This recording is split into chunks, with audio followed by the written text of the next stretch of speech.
On the scoreboard, it's a win, a plus for President Trump, a victory. That's how we measure things here in Washington. He actually got a health care bill through the House. Remember, it was just a few short weeks ago when the entire press corps declared the president to be a failure because he couldn't even get a vote on the bill to repeal and replace Obamacare. But it's a little more complicated than that without taking anything away from the president's victory. And this was hard to do because health care is so complicated and the House Republicans were so deeply divided on it. First of all, it's a really ugly compromise. I mean, the whole debate ended up revolving around pre-existing conditions, which insurance companies used to be able to refuse to cover you if you'd have some earlier disease. Barack Obama's bill changed that. And I must say that although a lot of things have been changed about Obamacare, he changed the terms of the debate because the Republicans had to find a way to say they weren't taking away this benefit that Americans over the last 7 years have gotten used to.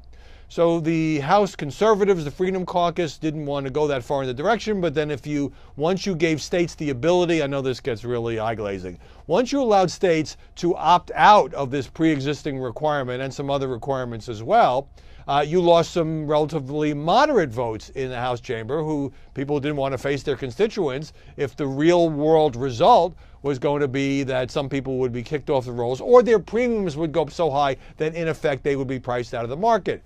So another Republican congressman came up with an extra $8 billion. That provided the cover to say, see, we're giving more money to the states and everybody will be covered. President Trump gets to hold a news conference at the White House and everybody's happy, except now it has to go to the Senate. And there's no way this bill passes the Senate. Anything that emerged from the Senate will be more moderate, will be more in favor of tilting toward patient protection and patient subsidies, which then, of course, it has to be reconciled with the House and all that. So it may well be that this never becomes law. It may well be that this never emerges from the Senate or the Senate and the House can't, in the end, get together. Now, in that event, conservative Republicans who say, hey, Republicans, you control everything in Washington, you couldn't repeal and replace Obamacare, they will be justifiably upset. But at the same time, the president, Paul Ryan, can say, hey, we did everything we could. It's Chuck Schumer's fault. It's the fault of so-and-so on the Senate Republican side, but not have to live with the real world consequences. Because the truth is, we don't even know what this bill is going to cost. Nobody has actually done the scorekeeping because it was all kind of mushed together at the last moment. And Republicans could end up with, a symbolic win on the issue without having to face the music in 2018 if, in fact, a lot of people get hurt by this change. So all of that is a long way away. So for today, in the short-term news cycle, it's a win for House Republicans. It's a win for Donald Trump. The Democrats get to complain about all the terrible things that are going to happen.